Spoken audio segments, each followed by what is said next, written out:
Maanta waxaa idin sharaxi doonaa filim Amerikaan ah oo lagu magacaabo Basaaska. Si degan u daawo, nala soco.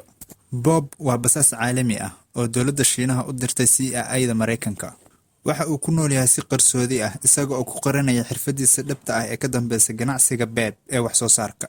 Bob waxaa deris la ah qoys fooda ah oo ka kooban 4 qofood. Hooyada Jillian waa hooyada keligeed korinaysa caruurteeda iyada kadib. Ninkeeda waa uu ka tagay. Inanteeda ugu weyn Faron waa 13 jir, waa caasiyad. Canuga dhexe waa ilmaha ugu caqliga badan fasalka. Inanta ugu yar ee Nora waxa ay qabtaa binkiga iyo amiiradaha. Bob hadda waxa uu shukaansaday Jillian sababtoo ah dhammaan 3 caruur ayaa nacab in aysan weligood ku arag hooyadood qof kale marka laga reebo aabahood oo ay leeyihiin waqti adag ay la qaybsato saaxiibkeeda cusub. Bob waxa uu ku dhow yahay inuu ka fadhiisto dhawaan shaqada si aadahay u doonaya inuu u sheego Jillian shaqadiisa dhabta ah, laakiin ka hor inta uusan awoodin waxa hakiyay wicitaankii yimid CIA-da oo ugu yeertay si degdeg ah. Waa uu ka tagay isaga oo aan helin wax sax ah. Jillian waxa ay u muuqataa inay fahansan tahay. Waxa uu yimid xarunta dhexe ee CIA-da qolka sirta. Asxaabtiisu waxa ay ku wargeliyeen in ay doonayaan dambiilayaal Ruushiyaan ah ayaa galay warshada sifaanta. CIA-da ma hubto ujeedada ka dambeysa duulaanka, laakiin way ogyihiin in ay wanaagsaneen. Bob uu isqalabeeyay waa uu tagay si uu u soo qabto dambiilayaasha isaga iyo saaxiibkiis Colton. Waxa ay galeen saqafka sare ee warshada sifaanta. Waxayna heleen 3 Ruushiyaan ah oo isku dayaya in ay wax ku daraan saliidda iyo warshada sifaanta. 3doodu waxa hogaamiye u ah Anton. Sidoo kale waa taliyaha maafiyada oo isku dayaya in ay isku faafiyaan Mareykanka. Bob ayaa la dagaalay Anton oo daqiiqad gudahood kaga adkaaday xirfadiisa dagaalka. Anton ayaa isku dayay inuu baxsado, balse ugu dambeyntii waa la qabtay kadib markii uu badbaadiyay maalintii 100aad. Bob waxa uu ku soo laabtay xarunta halkaas oo saaxiibadiis ay ugu mahadceliyeen geesinimadaas. Madaxiisa Gaalse waxa uu ka murugooday in ay tani tahay mid ka mid ah howlihii ugu dambeeyay ee Bob, sababtoo ah waa mid ka mid ah wakiiladooda ugu fiican. Si kastaba ha ahaatee, Bob wuxuu ku adkaystay inuu shaqada ka tago sababtoo ah wuxuu rabaa inuu nolol cusub la bilaabo Julian iyo caruurteeda. Maalintii xigtay, ubax ayuu u geeyay si uu u raaligeliyo in uu ka cararay habeenkii. Caruurtu waxa ay ka tageen joogitaankiisii ee gudaha ayaa galeen. Bob wuxuu si hufan ugu booday saqafka, wuxuu caawiyay bisad, hoos ayuu u soo dejiyay. Tani waxa ay ka dhigaysaa Nora in ay rumaysato inuu dhab ahaantii yahay sida walaalkeed uu ku saadaaliyay. Julian iyo Bob oo ka hadlaya mustaqbalkooda iyo suurtagalnimada ah inay isguursadaan maalin. Julian waxa ay rabtaa maalin inay isguursadaan, laakiin waxa ay ka walwalsan tahay caruurteeda. Sheekadooda waxaa maqlayay wiilkeeda. Waxa uu sheegay walaalihiis qof kasta ayaa ka soo horjeedsaday fikradaas. Markii dambe waxa ay weydiiyeen hooyadood inay dhab ka tahay guurka Bob. Maysan u jawaabin, laakiin waxa ay ku andacoonayaan inaysan ku faraxsanayn. Maalintii xigtay, hogaamiyaha maafiyada Ruushka Anton ayaa ka baxsaday booliska. Saraakiisha CIA-da way murugsan yihiin sababtoo ah howlgalka waxaa lagu sifeeyay baxsasho toos ah oo muujinaysa joogitaanka bar kooxeed.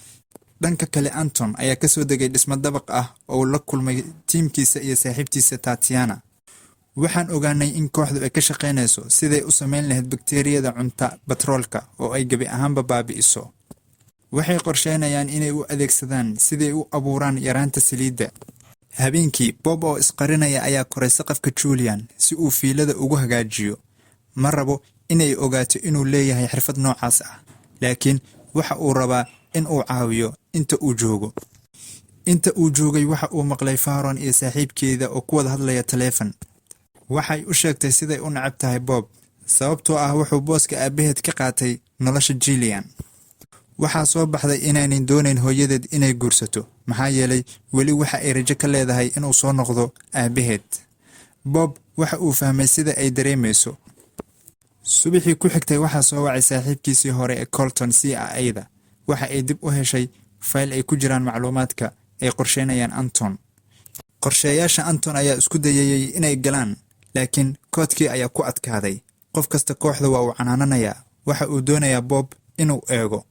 Dhab ahaantii Bob ma rabo inuu ku lug yeesho, laakiin waa uu aqbalay in uu galo. Inta uusan gelin, Jillian iyo caruurteeda ayaa yimid guriga. Jillian waxa ay ku wargelisay inay aadi doonto magaalo u dhow si ay u soo daryeesho aabaheed oo buka. Muddo 1 toddobaad ahna ay maqnaan doonto. Bob ayaa u soo bandhigay inuu caruurta u hayo Jillian. marka hore, laakiin Bob waxa uu ku adkaystay inay noqon doonto fursad uu ku soo jiito Julian. Waa ay ogolaatay, waa ay baxday, way macsalaameysay carruurteeda. Carruurtu ma jecla Bob, laakiin Faaron ayaa quursanaysa Bob. Marka uusan joogin waxa ay raadiyaan wax kasta oo caddayn kara inuu yahay qof xun. Ma helin wax ka mid ah. Laakiin Ian waxa uu gacanta ku hayaa faylka markii hore. Waxa uu aqoonsan waayay inuu website-ku yahay serfarka ugu caansan ee ku wareersan yihiin. Waa uu ku wareersan yahay waxa uu garan la'yahay sida uu u isticmaalo Bob. Waxa uu soo dejiyay faylkiisa si uu u tuso asxaabtiisa. Waxa uu soo dejiyay ayaa u sameeyay tixraac burcadii. Ma rabaan inuu qof galo faylka sababtoo ah taasi waxay halis gelinaysaa hadafkooda. Hadda waxay ogaadeen meesha uu faylka yaalo. Bob waxa uu ku wareersan yahay in uu daryeelo carruurta. Faren iyo Ian ayaa dagaalamaya iyagoo u sheegaya sharciyada guriga. Bob wuu og yahay inay been sheegayaan. Midda ugu yar ee Nora ayaa ugu dhib badan in la maareeyo. Bob waxa uu muuqdaa qaab kale oo ay jeceshahay inay ku ordo guriga, laakiin waxa uu isticmaalay xirfadiisa waxa uu ka yimid horteeda. Waxa uu ku guuleystay inuu si fudud u qabto. Subaxii xigtay, Bob waxa uu ku dhibaatooday inuu qurac kariyo. Ian ayaa tusay asxaabtiisa sirta faylka, laakiin waxay u maleynayaan inuu been sheegayo. Waxa ay ku dhex tuureen qashinka. Bob iyo Nora waxa ay ku sugan yihiin suuqa ganacsiga iyagoo ka iibsanaya dharka Halloween. Waxa uu ka dhigayaa inay xirato dharka amiirada, laakiin Nora waxa ay ku sii socotaa dharka ilaa kala bar carruurta ay isku labis ay xiran yihiin. Balse waxa ku adkaatay inuu raadiyo. Muddo kadib uu raadiyay ayuu ku arkay in ay dhulka hoose taagan tahay. Baalakoonka ayuu ka soo booday si uu u soo qabto. Dabadeed waa uu qabtay. Waxa laga soo wacay iskuulka. Maamulaha ayaa u sheegay Ian inuu yahay beenaale. Bob waa uu raaligeliyay waxa uu ballan qaaday inuu edbin doono. Ilmaha ayaa isku dayay inay la dagaalamaan iyaga, laakiin Bob waa uu joojiyay. Ian ayaa ku tilmaamay fulay aan u qalmeyn hooyadiis. Anton ayaa tijaabiyay fayraska batroolka markii ugu horreysay. Si hufan ayuu u shaqeeyay, wuxuuna cunay saliidii daqiiqad keliya. Hadda waxa kaliya ee tahay inay sameeyaan ayaa ah inay soo saaraan faylka sirta ah. Bob wuu ku daalay inuu daba ordo carruurta. Waxa uu rabaa inuu qaado talaabooyin adag si uu u maareeyo. Waxa uu soo qaatay Colton kiiskii uu u keenay qalabka sirta ee CIA-da si uu ugu adeegsado inuu ku edbiyo carruurta. Saacadda waxa uu ku xiray kaamiradiisa sirta ah ee guriga oo dhan iyo aaladda otomaatiga ah. Dhammaan albaabada si uu u furo ama uu u xiro waqti kasta uu rabo. Subaxii dambe waxa uu isticmaalay qalabka si uu carruurta ugu diyaariyo waqtigooda iyo si uu u raadiyo markii ay Nora baxsato. Habeenada ka mid ah ayuu la kulmay Faaron oo keligeed saqafka saaran. Waxa uu soo jeediyay inuu ilaalin doono ammaankeeda. Waxay u wada sheekaysteen si qalbi furan. Markii ay dhamaatay waxay ogaatay inuusan ahayn qof xun. Maalintii xigtay Faaron iyo Ian labaduba waxay u muuqdaan inay niyad fiican u hayaan Bob. Bob waxa uu Ian iyo Faaron geeyay iskoolka. Waxa uu ku soo noqday guriga Nora oo keligeed joogta. Tatiana iyo qaar ka mid ah ruushka ayaa raadinaya hard-diskaha. Waxa ayna baarayaan guriga oo dhan balse ma ay helin sababtoo ah Ian waxa uu iskuulka geeyay faylkii. Kooxdii ayaa weerartay Bob. Waxa uu dagaal la galay nimankii. Tatiana ayaa daba gashay Nora. Inantii yareed waxa ay u suurto gashay inay khiyaaneyso oo ay ka cararto. Bob wuu ka adkaaday dhammaantood. Waxa uu badbaadiyay Nora oo lagu tuuray biyaha. Waa uu baxay si uu soo kaxeeyay labadii carruur ee kale iyaga oo moodayay in noloshoodu khatar ay ku jirto isaga dartiis. Waxa uu kaxeeyay makhaayad Shiinees ah si uu ugu maaweeliyo. Waxa ay la kulmeen nin dhalinyaro ah oo la yiraahdo Larry oo sheeganaya inuu yahay arday jaamacadeed. Bob waxa uu dareemay waxa ku saabsan Larry. Waxa uu ku hadlay luqadda Ruushka. Bob waxa uu dareemay inuu ninkan la shaqeeyo maafiyada. Waa ay dagaalameen, wiilkii ayaa laga tuuray daaqadda. Kadib Galaasi ayaa yimid makhaayadda, laakiin waxa uu moodaa inuu helay wax gurmad ah Bob. Wuxuu u maleynayaa halkaas inuu u yimid inuu caawiyo, laakiin wuxuu isla markiiba ogaaday Galaasi inuu yahay koox ka mid ah Anton. Isagoo isticmaalaya xayawaanka Nora ayuu feer indhaha ugu dhuftay oo waa uu cararay. Waxay aakhirkii aamineen inuu yahay basaas. Waxay bilaabeen inay ixtiraamaan oo xitaa ay u ogolaadeen inuu hooyadood guursado, maadaama uu yahay ninkii ugu wacnaa ee hooyadood weligeed la haasawdo. Waxa ay tageen waddo cidla ah oo ku tuuray saacaddii Ruushka isticmaalayeen. Waxa uu geeyay guriga si ay u hoydaan. Habeenkii Faren ayaa wacday hooyadeed oo runta u sheegtay. Bob waxa kale uu xaqiijiyay inuu yahay basaas. Carruurtaada noloshooda khatar ayay ku jirtaa aniga dartay. Julian iskama lumin waqti waa ay soo carartay. Ian oo aad u xiiso qaba ayaa ka codsaday Bob inuu tuso qalabka uu isticmaalo. Bob waxa uu soo bandhigay faraantigiisa iyo suunka oo isku rogay ul. Ian waxa uu qorsheynayaa inuu dhammaantood xado Britole. Julian waxa ay ku soo laabatay gurigeeda. Waxa ay ka carotay Bob inuu ka qariyay arrin weyn, laakiin inta badan waxay aad ugu nacab tahay inuu caruurteeda khatar geliyay.